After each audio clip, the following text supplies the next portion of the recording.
단기 선교 때 일인데 둘째 날인가 우리 빈민촌 사역이 끝나고 나서 저녁에 나눔의 시간을 가질 때 조정숙 권사님이 그런 말씀을 하시더라고요. 목사님, 이곳에는 헌신이 필요한 것 같아요.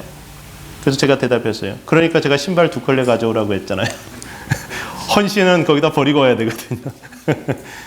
이런 재미있는 얘기 가운데도 여러분이 감을 못 잡으시네.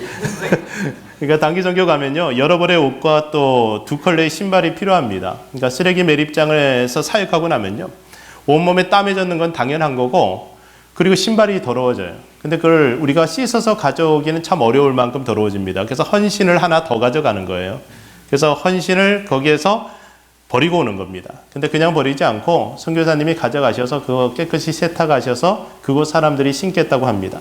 제가 그 얘기 듣고 그런 생각을 하게 됐어요. 내 헌신이 그곳에 남은 것처럼 계속해서 나의 헌신이 그곳에 이루어졌으면 좋겠다 하는 생각. 말은 똑같은 단어가 똑같은 단어이기 때문에 제가 쓰는데, 그래서 계속해서 우리가 그곳에 헌신할 수 있으면 좋겠다는 생각을 했습니다. 성경은 말씀합니다. 무릇 그 마음의 생각이 없다면 그의 사람됨도 그러하다. 그 마음의 생각이 없다면 그의 사람됨도 그러하다. 그러니까 마음의 생각이 어리석으면 우리의 잠재력이 묻혀버립니다. 그리고 무엇을 생각하든지 우리가 생각하는 그 방향이 우리의 인생을 이끌어가게 되어 있습니다. 그래서 성경은 우리에게 끊임없이 위의 것을 생각하라고 말씀합니다. 그러니까 옳고 아름답고 좋은 것들을 끊임없이 생각할 때 우리 인생이 그런 것들로 가득 차게 되어 있습니다. 그래서 아기를 가지게 되면요, 좋은 소리 들으라고 하지 않습니까? 좋은 거 보라고. 왜냐하면 내 아이에게 영향을 끼치기 때문에 그래요. 우리는 우리가 상상하는 모습으로 우리가 바뀌어가는 것을 알아야 됩니다. 그러니까 우리가 영업장에 들어가면서요, 손님이 막 몰려 들어오는 그림을 그리고 영업장에 들어가는 사람과 오늘 하루 파루만 날리겠네, 이 생각을 가지고 들어가는 사람의 그 하루는 달라집니다. 타석에 들어서기 전에 타자가 안타를 치고 뛰어나가는 것을 상상하고 들어가야지, 처음부터 삼진당할까 그 두려움을 가지고 머릿속에 그 생각을 가지고 들어가면 삼진당하기 쉽습니다. 여러분이 아침에 눈을 뜨자마자 여러분 마음의 생각을 하나님의 말씀에 집중하는 것이 필요합니다. 그래서 오늘 하루를 하나님의 말씀이 나를 이끌어가도록 하는 거예요. 오늘은 하나님이 나에게 주신 특별한 날이야. 주님이 나를 위해 만남의 복을 주실 것이고 오늘 모든 불가능이 주님의 능력 가운데 가능으로 바뀔 거야. 이런 기대를 가지고 하루를 시작하라는 거죠. 내 생각으로 무엇을 보느냐, 그것이 우리의 미래를 결정하게 됩니다. 그러니까 오늘 여러분이 무엇을 생각하느냐가 여러분의 삶의 질을 결정하게 된다는 것이죠. 그러니까 내가 현재의 모습에 좌절하거나 또는 역으로 자만하지도 말아야 됩니다. 그러니까 하나님이 기대하시는 그 모습으로 내가 변해갈 것을 우리가 상상하면서 오늘 생각하고 살아가는 거예요. 그 현실을 보니까 걱정거리가 가득하죠. 사실 걱정거리는 항상 있습니다. 그래도 도저히 낙관적으로 생각할 수 없는 그 현실 속에서도 우리가 걱정만 하고 살아가는 것은 우리 삶에 아무런 도움이 되지 않습니다.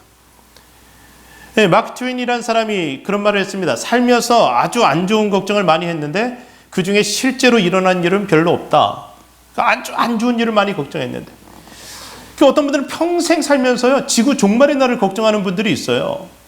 근데 수천 년부터 그런 걱정하는 사람들이 참 많았어요. 지구가 곧 종말이 올 것이다. 종말이 오면 그냥 가면 되지. 그걸 왜 그렇게 걱정하고 살아요? 사실 우리가 걱정하는 일에 대부분 이루어지지 않았어요. 실제로 그렇습니다. 그냥 에너지만 낭비하고 우리 속에 있는 잠재력을 죽이고는 끝나버립니다. 그런데 이 중에 어떤 분은 그런 생각을 하실 거예요. 나는 걱정하는 일이 대부분 일어났는데? 근데 실제로는 대부분 일어난 게 아니고요, 일부분이 일어나긴 했어요. 왜 그러냐면 자꾸 걱정하면서 거기에 끌려가다 보니까 그게 일어나는 거예요. 내가 걱정하다 보니까. 내가 발표할 때 실패하면 어떡하지? 그런 생각을 가지고 있다가 발표하러 앞에 나서면은 벌써 버벅거리고 떨리면서 실패하는 거죠. 우리 자신의 문제를 크게 만들 필요가 없습니다. 문제가 커 보여도 하나님을 인정하게 되면 하나님을 인정할수록 내 문제는 작아지게 되어 있습니다. 그러니까 우리의 에너지는 무제한 있는 것이 아닙니다. 걱정과 염려의 에너지를 빼앗겨 버리면 창조적인 일에 에너지를 쓸 수가 없어요. 그러니까 걱정하는 일에 자꾸 이 마음의 에너지를 쏟아버리게 되면 정말 우리가 창의적으로 해야 될 일에 에너지가 안 들어가는 거예요. 그래서 차라리 걱정과 염려가 내 마음을 가득 채우면은 아무것도 안 하는 시간을 가져보는 게 좋습니다. 그러니까 멍 때리기라 그러죠. 가만히 아무 생각 안 하고 그냥 밥 먹고 자고 쉬고 그러면서 내 마음을 리셋하는 것도 필요합니다. 빌립보서 4장 6절 7절 말씀을 볼까요? 자, 염려 대신 우리가 적극적으로 해야 될 것이 있습니다. 자, 6절과 7절 읽어봅시다. 아무것도 염려하지 말고 다만 모든 일에 기도와 간구로 너희 구할 것을 감사함으로 하나님께 아뢰라. 그리하면 모든 지각에 뛰어난 하나님의 평강이 그리스도 예수 안에서 너희 마음과 생각을 지키시리라. 자, 기도는 부정적인 생각이든 긍정적인 생각이든 모든 생각을 하나님과 이야기하는 것입니다. 그러니까 염려를 어떻게 안 할 수 있냐? 자꾸 걱정거리가 떠오르는데 어떻게 걱정을 안 할 수 있냐? 걱정을 안 하려고 하면 또 걱정이 생긴다는 거예요. 내가 이 걱정하지 말아야지. 자식 걱정이 계속 생겨요. 우리 자식 이거 참 대학 떨어지면 어떡하나? 이런 걱정하지 말아야지. 우리 자식 대학 떨어지는 걱정하지 말아야지. 그런데 또 걱정이 되네. 이 걱정하면 안 돼. 근데 내가 걱정하고 있었어? 그래, 무슨 걱정이지? 우리 자식 대학 떨어지면 안 된다고 걱정하고 있었지. 이 걱정하면 안 돼. 근데 내가 걱정했어? 다시 또 계속 하는 거죠. 이게 걱정이 반복되는 겁니다. 그러면 어떻게 걱정하지 않고 어떻게 염려하지 않고 살아갈 수 있을까? 그 걱정과 염려를 하나님하고 이야기하는 거예요. 하나님, 우리 자식 대학 떨어지면 어떡합니까? 하나님, 이 문제 때문에 제가 마음에 걱정이 가득 찼어요. 하나님하고 이야기하기 시작해요. 그러면 내가 하나님과 이야기를 하기 시작하면은 모든 지각에 뛰어난 하나님의 평강, 그러니까 과거와 현재와 미래 내 자식의 모든 것을 알고 계시는 그 하나님의 평강이 내 마음과 생각을 지배하는 순간이 와요. 그때 되면 우리가 더 이상 염려하지 않게 된다는 겁니다. 그러니까 기도 응답의 순간은 언제냐면요, 내 마음의 염려와 걱정이 사라지는 순간, 하나님의 평강이 나를 지배할 때가 기도 응답받은 거예요. 그러니까 언제까지 기도해야 되냐? 모든 지각에 뛰어난 하나님의 평강이 그리스도 예수 안에서 내 마음과 생각을 완전히 지배할 때까지 기도하라는 거예요. 그때 드리는 기도가 바로 믿음의 기도, 능력의 기도가 되고요, 그때 하는 말들이 적극적인 말이 되는 겁니다. 우리가 문제에 직면했을 때 우리는 기도함으로 전진할 것인지 염려함으로 후진할 것인지를 선택해야 되는데, 그 선택이 결국 우리 마음과 생각을 지배하고 우리는 그 생각의 열매를 먹어야만 됩니다. 그러니까 우리가 긍정적인 생각을 품으면 그것이 우리 감정에 영향을 미치게 돼요. 그리고 우리의 태도와 행동에 영향을 미쳐서 환경을 바꾸는 능력으로 나타나게 됩니다. 우리의 환경이 아무리 힘들고 어려워도 그 환경이 우리의 생각을 지배하지 못하도록 먼저 그 모든 것을 감사함으로 하나님께 아뢰는 것, 이것이 적극적으로 살아가는 성도의 모습이에요. 하나님, 힘들어 죽겠습니다. 하나님께 얘기하는 거죠. 그걸 하나님께 얘기하는 거예요. 내가 지금 미치고 팔딱 뛰겠습니다. 하나님, 하나님에게 이야기하는 거예요. 그리고 하나님으로 내 마음과 생각을 지배하시도록 하나님께 마음과 생각을 맡겨드리는 겁니다. 그러니까 우리가 기도하면 모든 것을 알고 계시는 하나님의 평강이 결국 그리스도 예수 안에서 우리의 마음과 생각을 지키시게 되는데, 이때 긍정적인 생각이 우리 마음을 주장하게 되면 그때 우리 입술을 통해서 하나님이 하고자 하시는 일을 선포하게 되는 겁니다. 그러니까 입에 머릿속에 생각나는 걸 다 말하면 안 돼요. 사람들에게 다 얘기하면 안 돼요. 두려워 죽겠다고 막 그걸 얘기하고 다니면 안 된다는 거예요. 그러니까 공동체도 그렇잖아요. 무엇인가 거룩한 일, 하나님이 우리에게 주시고자 하시는 그 사명을 하나님 앞에서 감당하기 위해서 그것을 선포하고 나가는데 처음부터 초치는 사람들이 있어요. 그러면 안 될 것이다, 저러면 안 될 것이다, 이건 문제 있을 것이다, 계속 얘기해요. 12명의 정탐꾼이 그렇지 않습니까? 현실을 정확하게 봐요. 이렇게 가면 안 되는 거 뻔해요. 그런데 믿음의 사람은 그럼에도 불구하고 우리가 하나님을 거역하지 않으면, 만약 하나님이 우리를 기뻐하기만 하면은 그들은 우리 밥이라는 거예요. 이것이 믿음의 선포입니다.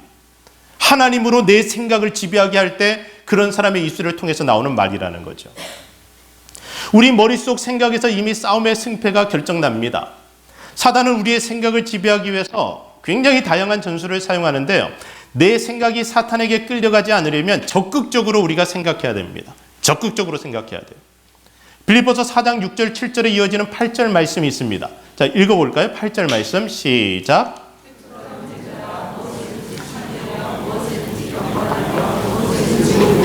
무엇에든지 순결하며 무엇에든지 사랑받을 만하며 무엇에든지 칭찬받을 만하며 무슨 덕이 있든지 무슨 기름이 있든지 이것들을 생각하라. 자, 아침에 일어나면서부터 좋은 것들을 생각하라는 거예요.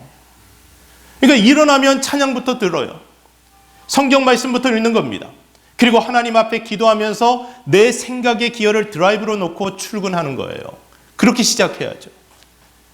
그런데 이 생각을 온통 안 되는 것에 집중하는 겁니다. 불안한 것에 집중하는 거예요. 여러분, 분석하는 것이 필요해요. 삶의 여러 가지 일들을 분석하는 게 필요해요. 근데 너무 분석하다가 염려와 걱정으로 치우칠 것 같으면요, 차라리 그냥 될 대로 되라 하고 사는 게 훨씬 더 낫습니다. 긍정의 힘, 적극적 사고방식, 이런 말들이 자칫하면 우리가 마치 모든 것을 조정할 수 있고 또 고집 부리는 대로 다 될 것이라고 착각하게 만들기도 합니다. 근데 그런 게 아니에요. 우리가 긍정적이고 적극적인 생각을 가진다고 할 때 이 생각이 어디로부터 왔는지를 먼저 점검할 필요가 있습니다. 자, 어떤 사람이 생각해요. 나는 대단한 사람이야. 모두가 나에게 복종해야 돼. 나는 모든 것을 내 마음대로 할 수 있어. 자, 이런 적극적인 사고방식을 가지고 사람들에게 나아갈 때 정말 사람들이 복종해요. 일이 돼요. 왜냐하면 이 사람이 너무 자신감이 넘치니까. 제가 아내를 처음 만났을 때 저는 아내에게 제가 가난하다는 얘기를 한 번도 한 적은 없어요. 특별히 한 적은 없어요. 그렇다고 제가 돈이 있다는 얘기도 한 번도 한 적이 없어요. 근데 아내는 제가 부잣집 사람인 줄 알았대요. 제가 그때 주일학교 교사였거든요, 아내가. 그러니까 아내가 그때는 조씨였는데 지금은 이씨지만 제가 조진규 선생님 밥 사요? 하면 아내가 밥을 샀어요. 근데 아내는 밥을 사면서 이 남자 멋지다 그렇게 생각했대요. 너무 당당하니까. 저는 왜 밥 사라고 했을까요? 돈이 없으니까. 저는 돈이 없으니까. 그러니까 누군가가 너무 당당하면 사람들은 거기에 저 사람 뭐가 있나 보다 하고 따라가긴 해요. 자, 여기에 맛을 들인 사람이요, 세상에서 정치도 그렇게 하고 사람들을 움직이는 힘들도 가져요. 자, 과대망상증을 가지고 자기 중심적인 사고방식을 가지고 세상에서 당당하게 살아가는데 성공을 거두는 사람들도 있긴 해요. 그래서 사람들이 그런 사람들을 따라가는데 그 성공이란 것이 겉보기하고는 달리 하나님 보실 때 어떤 것인지도 알아야 된다는 거예요. 여러분, 히틀러의 성공이 정말 아름답습니까? 권력을 잡았어요. 사람들을 움직여요. 자기 마음대로 사는 것 같아요. 그런데 히틀러같이 적극적인 사고방식을 가진 이 사람의 삶의 내용들이 어떻습니까? 얼마나 파괴적이에요. 내가 우주의 중심이 되고 다른 이들을 수단으로 생각하고 멸시하고 파괴하는 것을 당연하게 가지고 있는 생각. 자, 이 생각이 어디로부터 왔을까? 여러분, 신념과 신앙은 다릅니다. 신념, 신앙 다른 겁니다. 그러니까 신앙의 출발점은 하나님이지만 신념의 출발점은 나 자신입니다. 그러니까 내가 조작하고 만들어내는 생각인데 어떤 경우에는 이것도 내 생각이 아니라 사탄이 장난질을 통해서 내 머릿속에 준 생각일 수도 있어요. 그러니까 신앙으로 생겨난 믿음이 아니면요, 자기 속에서 생겨난 신념이란 것도 사탄의 장난질에 의해서 생겨난 것일 수 있다는 겁니다. 심지어 어떤 사람들은 신앙을 빙자해서 자신의 신념을 발전시키는 경우도 있습니다. 우리는 이 모호함을 분별하는 지혜가 있어야 됩니다. 어떤 아주머니가 기도원에 갔다가 오는 중에 아주 은혜로 충만한 상태에서 홍수로 범람한 강을 만나게 되었습니다. 그래서 다리가 붕괴됐어요. 빙 돌아가면 되는데도 은혜로 충만하니까 이 아줌마가 믿음으로 그 강을 건너기로 했습니다. 주여 믿습니다 하놓고 그 강 위로 걸어갔어요. 왜냐하면 성경을 보니까 베드로가 물 위를 걸었거든요. 믿습니다 하는데 발이 강물에 빠지는 거예요. 아, 부족하구나. 믿습니다 더 세게 외치고 걸었어요. 결국 푹 빠져서 허우적대다 간신히 다시 육지로 돌아왔습니다. 그러고 따졌어요, 하나님께. 주님 뭡니까? 베드로로 걸었던 그 물 왜 나는 못 걷습니까? 내가 믿는데 왜 안 됩니까? 그때문에 주님이 그러시더래요. 내가 네 보고 걸으라 그랬냐? 베드로는 걸으라 그런 거예요. 주님이 오라 그래서 거는 겁니다.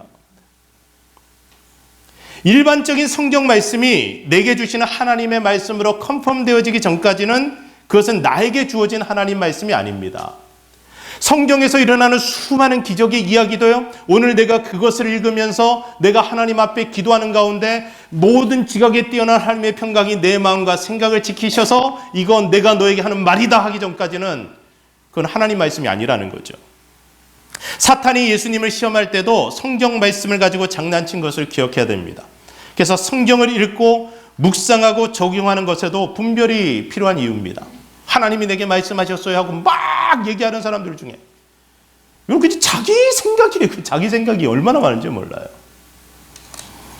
하나님이 우리에게 주시는 신앙은 철저하게 말씀을 통해 주어지는데, 하나님이 우리에게 주신 그 말씀은 각 사람이 정말 주관적으로 하나님 앞에서 받는 말씀이에요. 그래서 하나님의 말씀을 분별하는 지혜가 우리에게 꼭 필요하다는 겁니다. 우리가 하나님이 우리에게 말씀을 주실 때 그 말씀을 긍정할 때 바로 우리 앞에 놓인 거인을 밥처럼 먹을 수 있고 그 거대한 산을 바다에 던져버리는 능력의 사람으로 우리가 살아갈 수 있습니다. 저는 오늘 여러분이 여러분에게 주시는 하나님의 말씀을 여러분의 생각으로 받아들여서 산을 옮기는 믿음의 용사로 성장하게 되길 주의 이름으로 축복합니다. 그러니까 내 생각을 하나님이 지배할 수 있도록 하라는 거예요. 자, 우리의 생각에 놀라운 능력이 있는 것처럼 말에도 놀라운 능력이 있습니다. 자, 우리 말은 우리 자신에게 하는 예언과 같습니다. 그러니까 우리가 패배를 생각하고 말로써 그것에 생명을 부여하면 우리 행동은 그대로 따라가게 됩니다. 이스라엘 백성들이 여리고성을 점령할 때 왜 그 성을 매일 돌면서 여호수아는 그들에게 아무 말도 하지 말라고 했습니까? 왜 말하지 말라고 했어요? 그들 머릿속에 무슨 생각이 떠오를지 여호수아가 알았기 때문이에요. 여호수아 미쳤나 봐. 쟤 왜 저래? 매일 뺑뺑 도는 거 이게 무슨 짓이야? 저 위에서 활을 쏘면 어떡해? 위에서 돌을 굴리면 어떡해? 이런 생각이 그들 머리에 있다는 것을 알기 때문에 공동체 두려움을 일으키지 못하도록 입을 닫으라 그런 겁니다. 침묵으로 둘라 그런 겁니다. 우리가 아직 머릿속에 패배가 있어도요, 머릿속에 두려움이 있어도 말로 쏟아내기 전까지는 아직은 패배하지 않아요. 그런데 말로 쏟아내고 다른 사람들에게 두려움을 일으키기 시작하면 그때부터 걷잡을 수 없이 퍼져가게 됩니다. 여론이란 게 그렇잖아요. 그러니까 입 밖으로 나온 말, 우리의 무의식 속에 심겨지고 또 생명력을 얻어서 뿌리를 내리고 성장하여서 그 내용과 똑같은 열매를 맺게 되는데요. 이 머릿속에 있던 생각이 입으로 나오면서 입으로 나온 말이 다시 머릿속 무의식으로 돌아가고 우리 생각을 막 지배하고 다른 사람에게 들어간 그 말이 그 사람의 입을 통해서 또다시 나올 때 내 생각을 지배하게 되는 거예요. 그러니까 우리가 모여서 어떤 이야기를 해야 될까 생각해 보세요. 하나님의 말씀을 이야기해야죠. 하나님으로 인해서 내 속에서 새롭게 솟아난 그 생각들을 이야기해야 되는 거죠. 세 번째 성경으로 잠언서 18장 21절 말씀을 보겠습니다. 자, 읽어봅시다. 죽고 사는 것이 혀의 힘에 달렸으니 혀를 잘 쓰는 사람은 그 열매를 먹는다. 자, 죽고 사는 것이 혀에 달렸습니다. 여러분, 정치하는 사람들 혀로 다 해요. 입으로 다 합니다. 그 혀의 말로 사람을 죽이기도 하고 살리기도 해요. 그런데 혀를 잘 쓰는 사람은 그 열매를 먹게 됩니다. 말끝마다 늘 당신이 뭘 알아요 하고 시도 때도 없이 남편을 구박하던 아줌마가 있었습니다. 그런데 어느 날 그 구박받던 남편이 교통사고를 당해서 병원에 입원했어요. 중환자실에 들어갔습니다. 이제 남편이 곧 죽을 것 같다는 연락을 받고 부인이 허겁지겁 병원으로 달려갔습니다. 하나님, 우리 불쌍한 남편 한 번만 살려주세요. 그러면서 병원에 도착했는데 병원에 도착했을 때 이미 남편은 죽어서 하얀 천을 덮어 쓰고 있었습니다. 의사가 부인을 위로하면서 말했습니다. 그래도 고통 없이 편안히 가셨어요. 그랬더니 이제 부인이 막 울고 있는데 죽은 남편을 보고 있는데 죽은 남편이 그 천을 스르르 내리면서 나 아직 안 죽었어요 그랬어요. 그랬더니 이 부인이 뭐라고 했냐면 당신이 뭘 알아? 의사 선생님이 죽었다잖아. 웃자고 하는 얘기입니다. 오늘 여러분의 말 한마디에 죽고 사는 사람들이 있어요. 정말 죽고 사는 사람이 있어요. 그래서 저도 참 말 조심해야겠다 그런 생각을 하게 되더라고요. 제 말 때문에 상처받는 사람들이 있더라고요. 장난처럼 하는 말인데 상처받는 사람들이 있더라고요. 정말 내 말을 조심해야 되겠다. 사랑하는 아내 여러분 남편의 길을 죽이면 안 됩니다. 여러분의 말이 남편을 죽일 수도 있고 살릴 수도 있어요. 여러분 한번 내 남편은 슈퍼맨이다 생각하시고 한번 믿어주세요. 그리고 세워주는 말을 하세요. 당신이 뭘 알아? 하지 말고 당신은 다 알아. 당신 최고야. 한번 해보라는 거예요. 한번 따라해 봅시다. 당신 최고야. 좀 크게 해요. 왜? 아니에요? 자, 우리 아줌마들. 자, 크게. 당신 최고야. 네, 최고예요. 최고. 내 남편 최고지. 우리 남편 여러분도 똑같습니다. 여러분의 아내가 세상에서 제일 예쁘다고. 정말 제일 예쁘다고 얘기해 주세요. 물론 아니지. 실제는 아니지. 그럼에도 불구하고 입으로 여러분이 내뱉기 시작하면요, 예뻐 보이기 시작합니다. 물론 거짓말 못하겠다. 그러면 생각해 보세요. 여러분을 향해서 그냥 입이 팅팅 불어갖고 와갖고 그냥 막 잔소리하는 아내를 볼 때 그 입을 딱 보세요. 입 부었다. 내 안에 이뻤다. 이쁘다. 그렇게 생각을 하는 거죠. 와이프가 무슨 의미예요? 와이프가 와 이쁘다 그런 의미예요. 계속 선포하는 거예요. 내 아내한테 야 이쁘다, 괜찮다, 훌륭하다. 오늘 우리가 격려하고 위로하기 시작하면요, 우리 입에서 나오는 그 말이 움츠러든 우리의 남편의 잠재력을 끌어올릴 것이고요, 우울한 아내를 행복하게 만들 것입니다. 그리고 그것의 열매를 내가 결국 먹게 되는 거예요. 상대방의 약점을 보지 말고 그가 가지고 있는 장점을 보고 그를 축복하는 것, 이것이 그리스도로 그 마음이 충만한 우리들에게서 나오는 말이어야 됩니다. 우리가 축복한 대로 우리가 사랑하는 사람들이 승리의 인생을 살아가게 됩니다. 하나님, 우리가 우리의 말로 우리의 부정적인 환경들도 바꿔가길 원하고 우리 가운데 놓여있는 지쳐있는 사람들을 살리시길 원하세요. 산이 너무 크다고 불평하지 말고 그 산을 향해서 우리 하나님이 크다고 선포하는 겁니다. 오늘 본문의 22절과 23절입니다. 같이 읽어봅시다. 시작.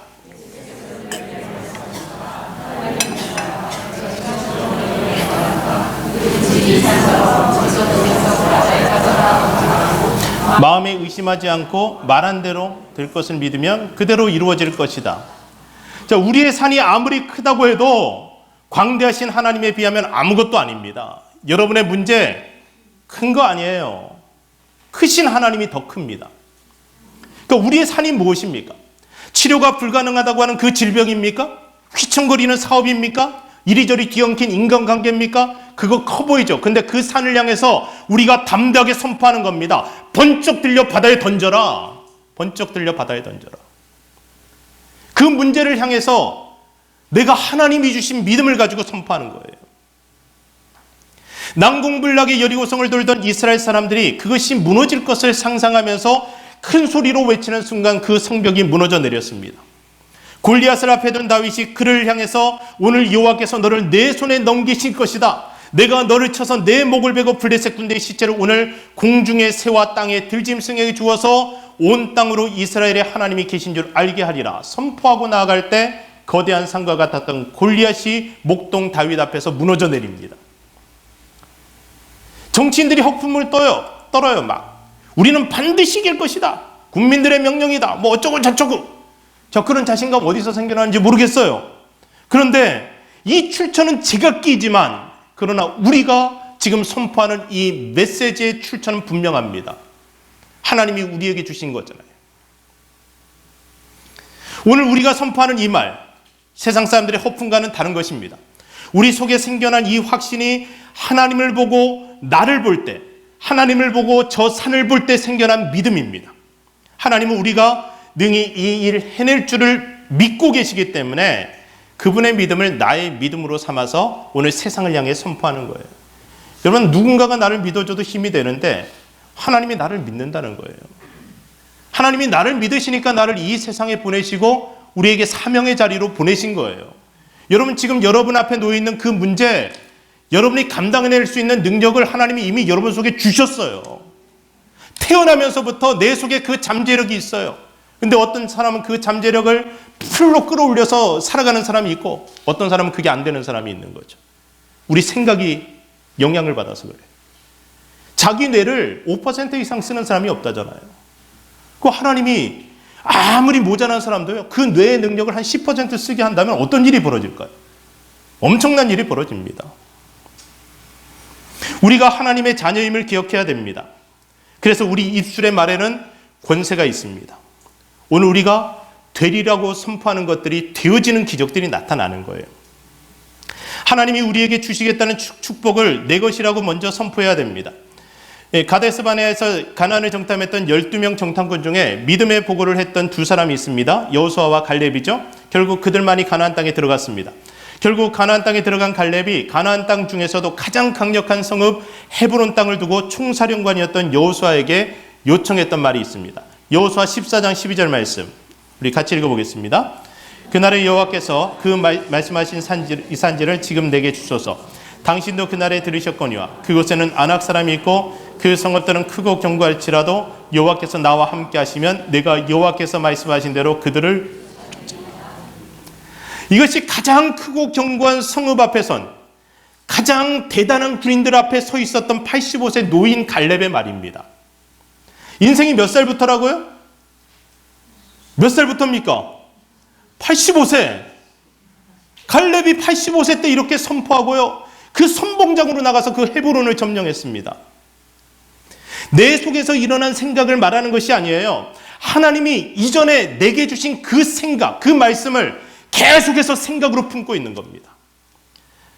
그러니까 40년 전에 들었던 그 말씀을 계속해서 묵상하고 또 묵상하여서 지금 하나님이 그 헤브론 앞에 서게 했을 때 그 말씀을 선포하고 헤브론을 향해서 진격하는 거예요. 자, 여러분의 생각이 무엇에 지배되고 있습니까? 어떤 사람이 수십 년 전에 나에게 했던 그 상처되는 말 한마디, 이런 그것에 계속 지배되어서 살아가는 사람이 있어요.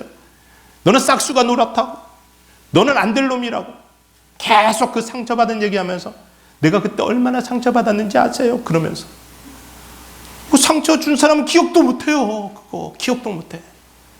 근데 그 상처받았다고 그걸 가지고 계속해서 묵상하고 또 묵상하고 살아가면서 스스로 실패자로 살아가는 거, 이게 얼마나 안타깝냐는 거예요. 하나님이 여러분에게 주신 말씀을 기억하라는 겁니다. 송구영신 예배 때 하나님이 여러분에게 주셨던 그 말씀을 기억하라는 거예요. 하나님이 내 앞에서 간절한 마음으로 내가 하나님께 부르짖어 기도할 때 말씀을 통하여 나에게 주셨던 그 하나님의 확신을 기억하고 그거 생각하고 오늘 문제 앞에서 산아 내 앞에서 바다에 빠지라고 선포하라는 겁니다. 우리가 지금 필리핀 선교를 하고 있어요. 그곳에서 많은 일들을 우리가 꿈꾸고 있어요. 하나님이 더 위대한 일을 우리를 통해서 하셨으면 좋겠어요. 우리가 선교에 더 많은 물질을 사용한다고 해서 우리가 재정이 어려워지는 거 아니에요. 자, 우리에게 있는 것을 퍼간다고 해서 우리가 어려워집니까? 이전보다 우리는 선교에 더 많은 물질을 사용하고 있지만 재정은 더 좋아져요. 하나님이 우리에게 무엇인가를 주시는 이유는 그것을 가지고 무엇인가를 하라는 겁니다. 그러니까 더 많은 일을 하는 것, 이것이 우리 교회가 부흥해야 될 유일한 이유입니다. 왜 우리가 부흥해야 돼요? 우리 교회 숫자가 왜 많아져야 돼요? 숫자 많아져서 좋은 게 뭐 있습니까? 우리끼리 뭐 숫자 많아지면 저 친교실 부족해요. 지금도 친교실 그렇게 넉넉하지 않아요. 이 밥하는 사람들 힘들어요. 숫자 많아지면. 근데 왜 숫자가 많아져야 돼요? 더 많은 일을 하기 위해서. 그래서 부흥해야 되는 겁니다. 사랑하는 여러분, 이제 말씀을 맺겠습니다. 오늘 여러분 중엔 성교 보고도 앞에 길었는데 이렇게 설교를 저렇게까지 길게 해야 되나? 지금 웃는 사람들 중에 그런 생각하시는 분들이 있을지 모르겠어요. 이제는 맺겠습니다. 하나님을 믿으셔야 돼요. 천지를 창조하신 하나님, 나를 창조하시고 내가 이 땅에서 하나님의 사람으로 당당하게 살아갈 수 있도록 모든 삶의 자원을 이미 내 속에 허락하신 그 하나님을 믿으라는 겁니다. 여러분, 내 노력, 내 수고, 내 장깨만으로 세상 살아갈 수 없어요. 하나님이 도우셔야 돼요.